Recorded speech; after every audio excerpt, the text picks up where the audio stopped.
ಪರಿಮಳ ಕಿಚನ್ಗೆ ಸ್ವಾಗತ. ಇವತ್ತು ನಾನು ಯುಗಾದಿ ಹಬ್ಬ ಆಗಿರುವುದರಿಂದ ತೊಗರಿಬೇಳೆ ಹೋಳಿಗೆ ಮಾಡುವುದು ಹೇಗೆ ಅಂತ ತೋರಿಸ್ಕೊಡ್ತಾ ಇದ್ದೀನಿ. ಮತ್ತೆ ಇದಕ್ಕೆ ಈ ಯುಗಾದಿ ಹಬ್ಬಕ್ಕೆ ನೀರು ಬೇವು ಮತ್ತೆ ಪುಡಿ ಬೇವು ತುಂಬಾ ಇಂಪಾರ್ಟೆಂಟ್. ಅದನ್ನು ಸುತ್ತ ಈ ಹಬ್ಬಕ್ಕೆ ಎಲ್ಲರೂ ಮಾಡ್ಕೊಂತಾರೆ. ಅದು ಮಾಡುವುದು ಹೇಗೆ ಅಂತ ತೋರಿಸ್ಕೊಟ್ಟಿದ್ದೀನಿ. ಆಲ್ರೆಡಿ ಇಲ್ಲಿ ಇಟ್ಟಿದ್ದೀನಿ, ಮತ್ತೆ ನಿನ್ನೆ ಅಪ್ಲೋಡ್ ಮಾಡಿದ್ದೀನಿ, ಲಿಂಕ್ ಅಲ್ಲಿ ಇರುತ್ತೆ, ನೀವು ನೋಡ್ಕೋಬಹುದು. ಒಳ್ಳೆ ಕಾಂಬಿನೇಷನ್, ಹೋಳಿಗೆಗೆ ನೀರು ಬೇವು ನೆಂಚ್ಕೊಂಡು ತಿಂದ್ರೆ ತುಂಬಾ ಚೆನ್ನಾಗುತ್ತೆ. ಅದ್ರ ಜೊತೆಗೆ ತುಪ್ಪನೂ ಇಟ್ಟಿದ್ದೀನಿ. ಈಗ ಹೋಳಿಗೆ ತೊಗರಿ ಬೇಳೆಯಲ್ಲಿ ಹೋಳಿಗೆ ಮಾಡುವುದು ಹೇಗೆ ಮತ್ತೆ ಬೇಕಾಗುವ ಪದಾರ್ಥಗಳೆಲ್ಲ ತೋರಿಸ್ಕೊಡ್ತಿದ್ದೀನಿ, ಬನ್ನಿ. ಬೇಕಾಗುವ ಪದಾರ್ಥಗಳು: ತೊಗರಿಬೇಳೆ ಒಂದು ದೊಡ್ಡ ಲೋಟ ತುಂಬ ತೊಗರಿಬೇಳೆ ತಗೊಂಡಿದ್ದೀನಿ. ಮತ್ತೆ 1/4 kg ಮೈದಾ ಹಿಟ್ಟು, ಇದನ್ನ 1/4 ಲೋಟ ತಗೊಂಡಿದ್ದೀನಿ. ಬೆಲ್ಲನ 1 ಲೋಟ ತೊಗರಿಬೇಳೆ ತಗೊಂಡ್ರೆ 1/4 ಲೋಟ ಬೆಲ್ಲ ಹಾಕೋಬೇಕಾಗತ್ತೆ. ಸಿಹಿಗೆ ಅನುಸಾರವಾಗಿ ನೀವು ಹಾಕೊಳ್ಳಿ, ನಿಮಗೆ ಯಾವ ಥರ ಸಿಹಿ ಬೇಕೋ ಆ ಥರ ಹಾಕ್ಕೋಬೋದು. ನಾನು 1/4 ಹಾಕ್ತಾ ಇದ್ದೀನಿ. ಅರಿಶಿನ, ಉಪ್ಪು, ತೆಂಗಿನಕಾಯಿ ತುರಿ, ಮತ್ತು ಹೋಳಿಗೆ ರವೆ, ಬಾಂಬೆ ರವೆ, ಚಿರೋಟಿ ರವೆ ಸಿಗುತ್ತಲ್ಲ ಅದು, ಮತ್ತು ಎಣ್ಣೆ, ಮತ್ತು 2 ರಿಂದ 3 ಏಲಕ್ಕಿ, ನೀರು.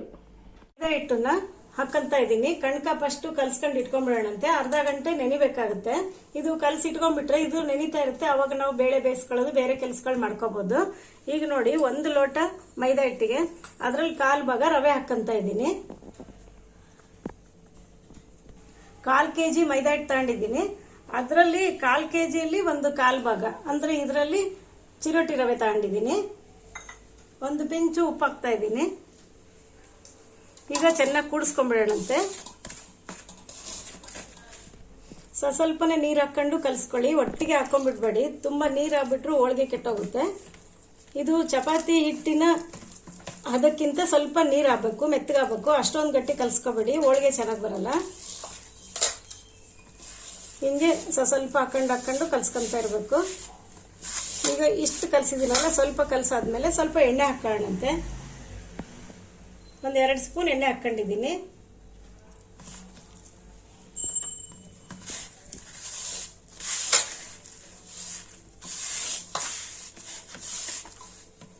ಕಣಕ ಕಲಸೋದು ತುಂಬಾ ಇಂಪಾರ್ಟೆಂಟು. ಈ ಕಣಕ ಚೆನ್ನಾಗಾದಷ್ಟು ಹೋಳಿಗೆ ಚೆನ್ನಾಗಾಗುತ್ತೆ.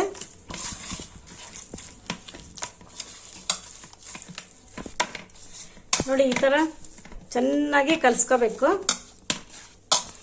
ನಾನು ಕಣಕಕ್ಕೆ ಎಷ್ಟು ಬೇಕೋ ಹೋಳಿಗೆ ಅಷ್ಟು ಮಾಡಕ್ ಮಾತ್ರ ಕಣಕ ಕಲ್ಸ್ಕೊಂಡಿದ್ದೀನಿ. ಯಾವಾಗ ನೀವು ಹೋಳಿಗೆ ಮಾಡಬೇಕು, ಹೂರ್ಣ ಅಂತೂ ರೆಡಿ ಇರುತ್ತಲ್ವಾ, ಅವಾಗ ಫ್ರೆಶ್ ಆಗಿ ಕಣಕ ಕಲಸ್ಕೊಂಡು ಹಿಟ್ಟು ಕಲಸ್ಕೊಂಡು ಮಾಡ್ಕೋಬಹುದು. ನೋಡಿ ಈ ತರ. ಈಗ ಮೇಲೊಂದು ಸ್ವಲ್ಪ ಎಣ್ಣೆ ಹಾಕಿಡ್ತೀನಿ.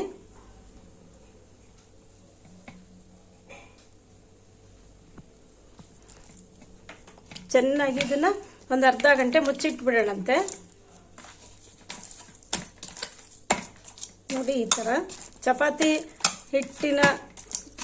ಹಿಟ್ಟಿಗಿಂತ ಸ್ವಲ್ಪ ಮೆತ್ತಗೆ ಇರಬೇಕು. ಇಲ್ಲಿ ನೋಡಿ, ಈ ತರ ಇದನ್ನ 1 ಅರ್ಧ ಗಂಟೆ ಚೆನ್ನಾಗಿ ನೆನೆಯಕ್ಕೆ ಬಿಡೋಣಂತೆ.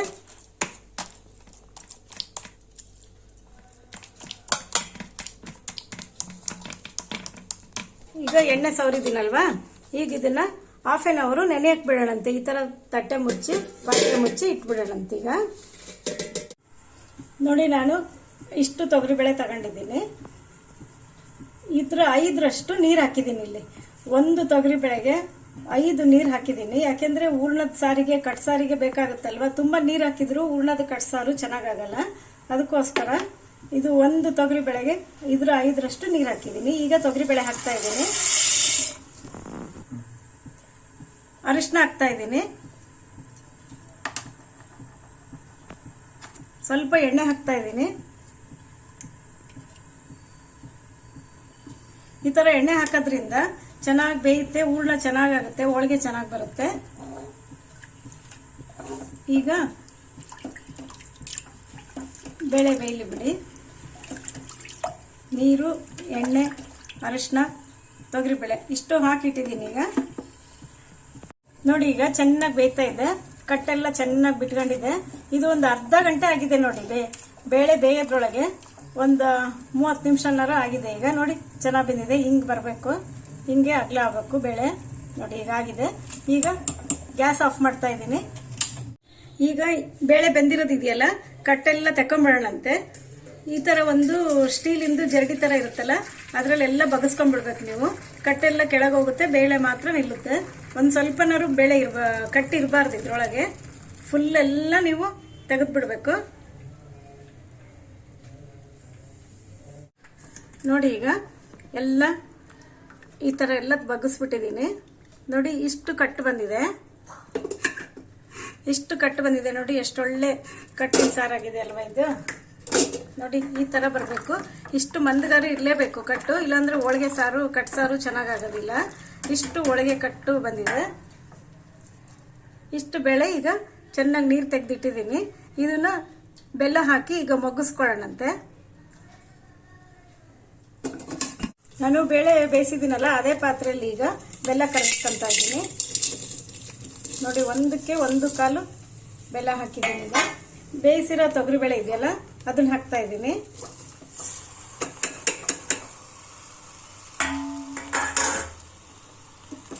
ಉರಿ ಸಿಮ್ಮಲ್ಲಿ ಇಟ್ಕೊಂಡು ಚೆನ್ನಾಗಿ ಕೈಯಾಡ್ಬಿಡೋಣಂತೆ. ಚೆನ್ನಾಗಿ ನೀರೆಲ್ಲ ಹೋಗ್ಬೇಕು, ಬೆಲ್ಲ ಎಲ್ಲ ಚೆನ್ನಾಗಿ ಕರಗಿ ಬೇಳೆ ಜೊತೆಗೆ ಚೆನ್ನಾಗಿ ಕೂಡಬೇಕು. ತಳ ಹತ್ತಿಸ್ಬೇಡಿ, ಕೈ ಆಡ್ತಾನೆ ಇರಬೇಕಾಗತ್ತೆ. ಬೆಲ್ಲದಲ್ಲೇನಾದರೂ ಕಲ್ಲೇನಾದ್ರು ನಿಮಗೆ ಸಿಕ್ಕರೆ ಕಸ ಇದ್ದರೆ ನೀವು ಅದನ್ನು ಸ್ವಲ್ಪ ನೀರು ಹಾಕಿ ಸೋಸ್ಕೋಬೋದು. ನನಗೆ ಈ ಬೆಲ್ಲದಲ್ಲೇನು ಕಲ್ಲಿರಲಿಲ್ಲ, ಅದಕ್ಕೆ ನಾನು ಸೋಸ್ಕೊಂಡಿಲ್ಲ. ಈ ಥರ ಒಂದು 5 ನಿಮಿಷ ಸಿಮ್ಮಲ್ಲಿ ಇಟ್ಕೊಂಡು ಮಾಡ್ಕೋಬೇಕಾಗತ್ತೆ. ಬೆಲ್ಲ ಎಲ್ಲ ಚೆನ್ನಾಗಿ ಕರಗ್ಬಿಡುತ್ತೆ. 5 ನಿಮಿಷ ಸಾಕು. ನೋಡಿ ಈಗ ಬೆಲ್ಲ ಮತ್ತೆ ಬೆಂದಿದ್ದು ಬೇಳೆ ಹಾಕಿ 5 ನಿಮಿಷ ಆಯಿತು. ಚೆನ್ನಾಗಿ ಕರಗಿದೆ ನೋಡಿ. ನೋಡಿ ಈ ಥರ ಆಗುತ್ತೆ. ಈಗ ಇದನ್ನು ಫುಲ್ಲು ತಣ್ಣಗಾಗಕ್ಕೆ ಬಿಡಬೇಕು. ಬಿಸಿ ಇರೋದು ಹಾಕ್ಕೋಬೇಡಿ. ತಣ್ಣಗಾದ್ಮೇಲೆ ಮಿಕ್ಸಿಗಾಗಲಿ ಗ್ರೈಂಡ್ರಿಗಾಗಲಿ ಯಾವುದ್ರಲ್ಲಾರು ನುಣ್ಣಗೆ ಚೆನ್ನಾಗಿ ರುಬ್ಕೋಬೇಕಾಗತ್ತೆ. ಇದು ನೀವು ಹೂರ್ಣ ಎಷ್ಟು ಚೆನ್ನಾಗಿ ರುಬ್ಕೊಂತೀರೋ ಅಷ್ಟು ಚೆನ್ನಾಗಿ ಬರುತ್ತೆ ಹೋಳಿಗೆ. ಇದು ಸ್ವಲ್ಪ ತಣ್ಣಗಾಗಕ್ಕೆ ಬಿಡ್ತಿದ್ದೀನಿ. ಈಗ ಏಲಕ್ಕಿ ಇಟ್ಕೊಂಡಿದ್ನಲ್ವಾ, ಏಲಕ್ಕಿ ಹಾಕ್ತಾ ಇದ್ದೀನಿ. ತೆಂಗಿನಕಾಯಿ ತುರಿ ಹಾಕ್ತಾ ಇದ್ದೀನಿ. ಫಸ್ಟ್ ಇದನ್ನ ಸ್ವಲ್ಪ ಗ್ರೈಂಡ್ ಮಾಡ್ಕೊಂಡ್ಬಿಡೋಣಂತೆ. ನೋಡಿ ತೆಂಗಿನಕಾಯಿ ಏಲಕ್ಕಿ ಹಾಕಿರೋದಿದೆ, ಈ ಥರ ನುಣ್ಣಗಾಗಿದೆ. ಇದ್ರ ಜೊತೆಗೆ ಈಗ ಬೆಲ್ಲ ಬೇಳೆ ಎಲ್ಲ ಬೇಯಿಸಿ ತಣ್ಣಗೆ ಮಾಡಿಟ್ಟಿದ್ದೀನಲ್ಲ ಅದನ್ನ ಹಾಕ್ತೀನಿ. ತೊಗರಿಬೇಳೆ ಬೆಲ್ಲ ಬೇಯಿಸಿದ್ದು ಸ್ವಲ್ಪನೇ ಹಾಕೊಂಡು ಮಿಕ್ಸಿಗೆ ಹಾಕೋಬೇಕು. ನಾನು ಒಂದು 2 ಸಲ ಹಾಕ್ತೀನಿ. ಇಷ್ಟಿರೋದ್ರಿಂದ 2 ಸಲ ಹಾಕ್ಕೊಂತೀನಿ.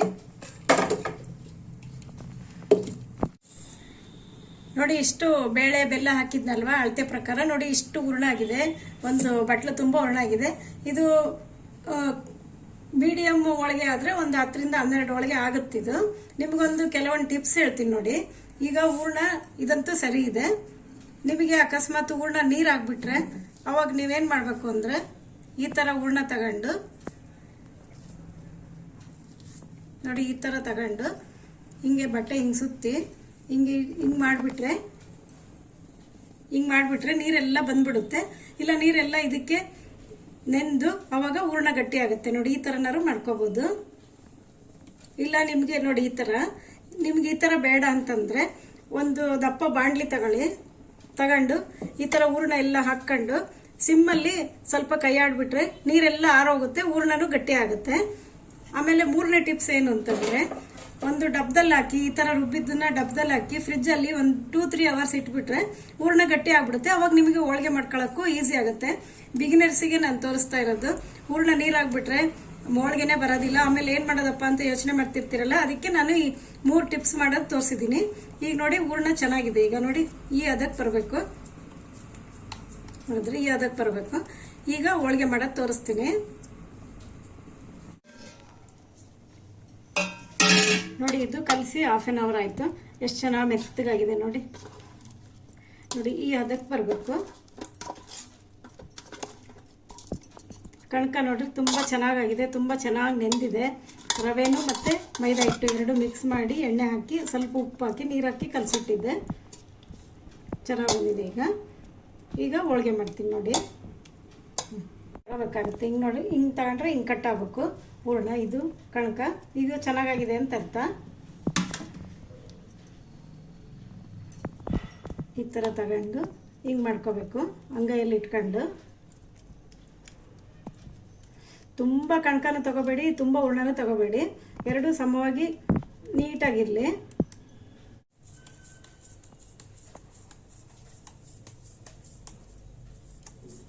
ನೋಡಿ ನಾನು ಇಷ್ಟು ತಗೊಂಡಿದ್ದೀನಿ. ಹಿಂಗೆ ಇಟ್ಬಿಟ್ಟು ಹಿಂಗೆ ಮಾಡ್ಕೊತ ಬಂದ್ಬಿಡಿ. ಫುಲ್ಲು ಕವರ್ ಆಗಬೇಕು.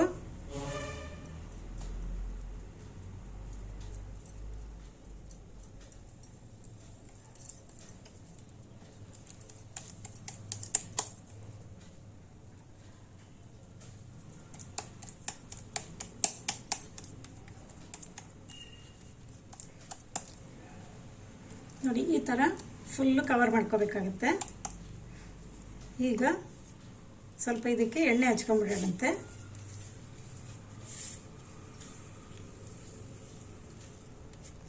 ನೋಡಿ ಎಲ್ಲ ಕಣ್ಕದಲ್ಲೆಲ್ಲ ಮುಚ್ಚಿದ್ದೀನಿ ಹೂರ್ಣನ. ಹಿಂಗೆ ಇಟ್ಕೊಂಡು ಸ್ವಲ್ಪ ಕೈಯಲ್ಲಿ ಸ್ವಲ್ಪ ಹಿಂಗೆ ಮಾಡ್ಕೊಂಬಿಡಿ. ಈಗ ಲಟ್ಟಣಿಗೆಯಲ್ಲಿ ಹಿಂಗೆ ಲಟ್ಟಿಸ್ಕೋಬೇಕಾಗುತ್ತೆ.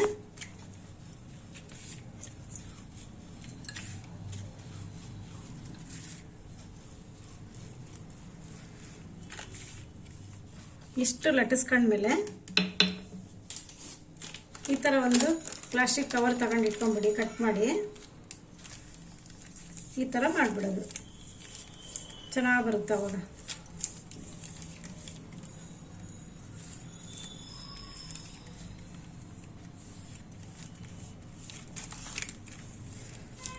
ಯುಗಾದಿ ಅಂದರೆ ಹೋಳಿಗೆನೇ ತುಂಬ ಶ್ರೇಷ್ಠ. ಹೊಸ ವರ್ಷದ ಹಬ್ಬ ಇದು, ಮೊದಲನೇ ಹಬ್ಬ ಇದು. ಬೇವು ಬೆಲ್ಲ ಯುಗಾದಿಗೆ ತುಂಬ ಶ್ರೇಷ್ಠ. ಸಾಮಾನ್ಯ ಎಲ್ಲರೂ ಹೋಳಿಗೆ ಮಾಡ್ತಾರೆ ಮತ್ತು ಬೇವು ಮಾಡ್ತಾರೆ. ದೇವರಿಗೆ ನೈವೇದ್ಯ ಮಾಡಿ ಎಲ್ಲರೂ ಊಟ ಮಾಡ್ತಾರೆ. ಅದಕ್ಕೋಸ್ಕರ ನಾನಿವತ್ತು ಹೋಳಿಗೆ ಮಾಡೋದು ತೋರಿಸ್ತಾ ಇದ್ದೀನಿ. ಮತ್ತು ಬೇವು, ನೀರು ಬೇವು, ಪುಡಿ ಬೇವು ಎರಡನ್ನೂ ತೋರಿಸಿದ್ದೀನಿ. ಆಲ್ರೆಡಿ ಅಪ್ಲೋಡ್ ಮಾಡಿದ್ದೀನಿ. ನೀವು ಲಿಂಕಲ್ಲಿರುತ್ತೆ, ನೀವು ನೋಡ್ಕೊಂಡು ಮಾಡ್ಕೋಬೋದು. ನೋಡಿ ಇದು ಎಷ್ಟು ತೆಳ್ಳಗೆ ಬೇಕಾದ್ರೆ ಮಾಡ್ಕೋಬೋದು, ದಪ್ಪ ಬೇಕಾದ್ರೆ ಮಾಡ್ಕೋಬೋದು. ಚೆನ್ನಾಗಿ ಬರುತ್ತೆ. ಈ ಥರ ಪೇಪರಲ್ಲಿ ಹಿಂಗೆ ಮಾಡ್ಕೊಂಡ್ಬಿಟ್ರೆ ನೀವು. ಈಗಾಗಿದೆ ಇದು. ನೋಡಿ ಕವರ್ ತೆಗಿತಾ ಇದ್ದೀನಿ. ಈಗ ಹೆಂಚು ಕಾದಿದೆ ನೋಡಿ, ಹಾಕ್ತೀನಿ.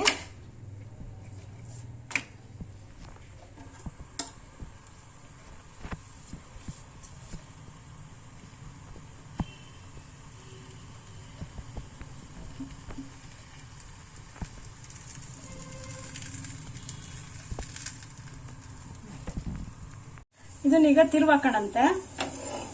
ನೋಡಿ ಚೆನ್ನಾಗಿ ಬಂದಿದೆ.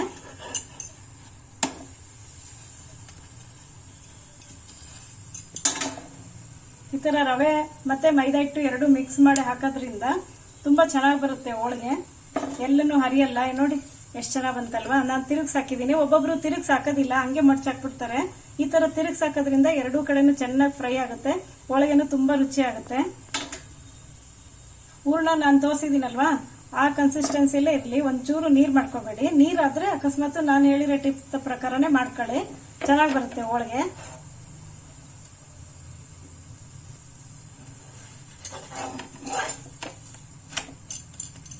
ಈಗಾಗಿದೆ.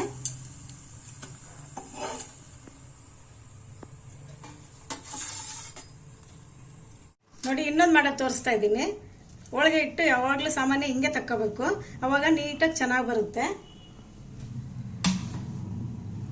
ಹಚ್ಕೊಂತ ಇದ್ದೀನಿ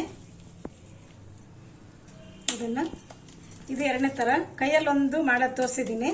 ಈಗ ಈ ಥರ ಒಂದು ಮಾಡೋದು ತೋರಿಸ್ತಿದ್ದೀನಿ ನಿಮಗೆ.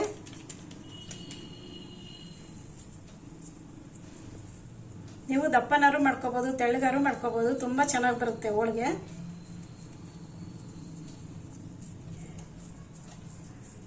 ನೋಡಿ ಈ ಥರ ಮಧ್ಯಕ್ಕೆ ಇಟ್ಕೊಂಡ್ಬಿಡಿ. ಈ ಥರ ಮಾಡ್ಕೊಂತ ಹೋಗಿ.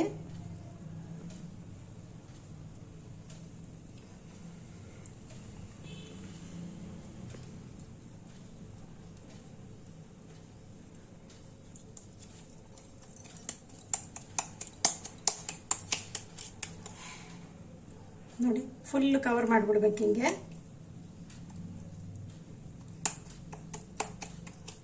ಫಸ್ಟ್ ಮಾಡೋರಿಗೆ ಸ್ವಲ್ಪ ಹರಿಯುತ್ತೆ, ಇದು ಮಾಡುತ್ತೆ ಅಂತ ಹೆದರಿಕೆ ಇರುತ್ತೆ. ಆದ್ರೂ ಪರವಾಗಿಲ್ಲ, ಒಂದೆರಡು ಹೋಳಿಗೆ ಹಂಗಾಗುತ್ತೆ, ಆಮೇಲೆ ಸರಿ ಆಗುತ್ತೆ. ನೋಡಿ ಸ್ವಲ್ಪ ಹಿಂಗೆ ಮಾಡ್ಕೊಂಬಿಡೋಣಂತೆ.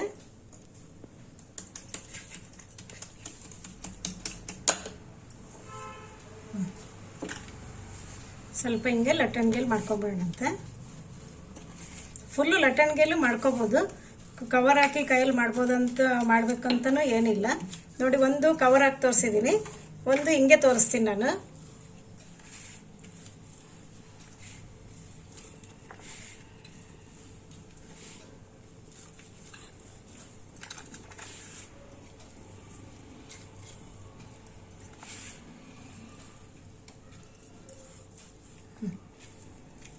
ಈಗಾಗಿದೆ. ಈಗ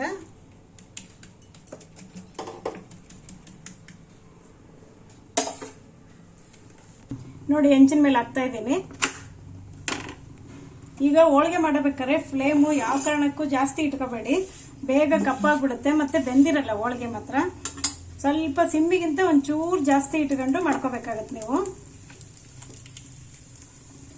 ಹೆಂಚು ತುಂಬ ಕಾದ್ಬಿಟ್ರೆ ಹೋಳಿಗೆ ಚೆನ್ನಾಗಿ ಬರಲ್ಲ. ನೋಡಿ, ಒಂಚೂರು ಹತ್ತಲ್ಲ, ಎಷ್ಟು ಚೆನ್ನಾಗಿ ಬಂತಲ್ವಾ. ಈಗ ಹೋಳಿಗೆ ತಿರುಗಿ ಹಾಕ್ತಾ ಇದ್ದೀನಿ.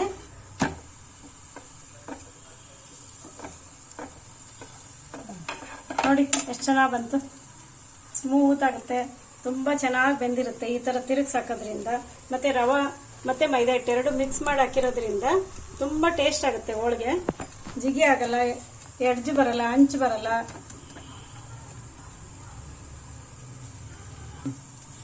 ನೋಡಿ, ತಿರುಗಿಸಿ ಹಾಕ್ತಿದ್ದೀನಿ. ಈಗ ಹೋಳಿಗೆ ಆಗಿದೆ.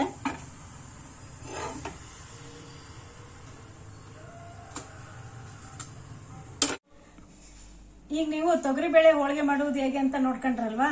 ಯುಗಾದಿ ಹಬ್ಬ ಆಗಿರೋದ್ರಿಂದ ಇವತ್ತು ನಾನು ಹೋಳಿಗೆ ಮಾಡಿದ್ದೀನಿ ಹೆಂಗೂ, ಅದಕ್ಕೆ ನಿಮಗೆಲ್ಲ ತೋರ್ಸೋಣ ಅಂತಂದು ಮಾಡಿದ್ದೀನಿ. ಇದು ತುಂಬ ಟೇಸ್ಟ್ ಆಗುತ್ತೆ. ಇದು ನೀರ್ಬೇವು ಅಂತ, ನೀರ್ಬೇವು ನಿನ್ನೆ ಆಲ್ರೆಡಿ ಮಾಡಿ ಅಪ್ಲೋಡ್ ಮಾಡಿದ್ದೀನಿ.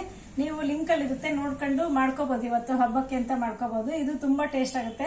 ಹೋಳಿಗೆಗೆ ಒಳ್ಳೆ ಕಾಂಬಿನೇಷನ್, ಮತ್ತೆ ತುಪ್ಪನೂ ಒಳ್ಳೆ ಕಾಂಬಿನೇಷನ್ ಇದಕ್ಕೆ. ಈಗ ನೀವು ನಾನು ಹೋಳಿಗೆ ಮಾಡುವುದು ನೋಡ್ಕೊಂಡ್ರಲ್ವಾ. ನೀವು ನನ್ನ ಚಾನಲ್ಗೆ ಯಾರ್ಯಾರು ಸಬ್ಸ್ಕ್ರೈಬ್ ಆಗಿಲ್ಲ, ದಯವಿಟ್ಟು ಸಬ್ಸ್ಕ್ರೈಬ್ ಆಗಿ. ಪಕ್ಕದಲ್ಲಿರೋ ಬೆಲ್ ಐಕಾನ್ ಪ್ರೆಸ್ ಮಾಡುವುದು ಮರಿಬೇಡಿ. ನಿಮ್ಮ ಫ್ರೆಂಡ್ಸಿಗೆಲ್ಲ ಈ ರೆಸಿಪಿನ ಶೇರ್ ಮಾಡಿ. ಮತ್ತೆ ಈ ನನ್ನ ಹೋಳಿಗೆಗೆ ಒಂದು ಲೈಕ್ ಕೊಡ್ತೀರಲ್ವಾ. ನನ್ನ ಮುಂದಿನ ರೆಸಿಪಿಯೊಂದಿಗೆ ಬರ್ತಾ ಇದ್ದೀನಿ. ಅಲ್ಲಿವರೆಗೂ ಸಿ ಯು ಆಲ್.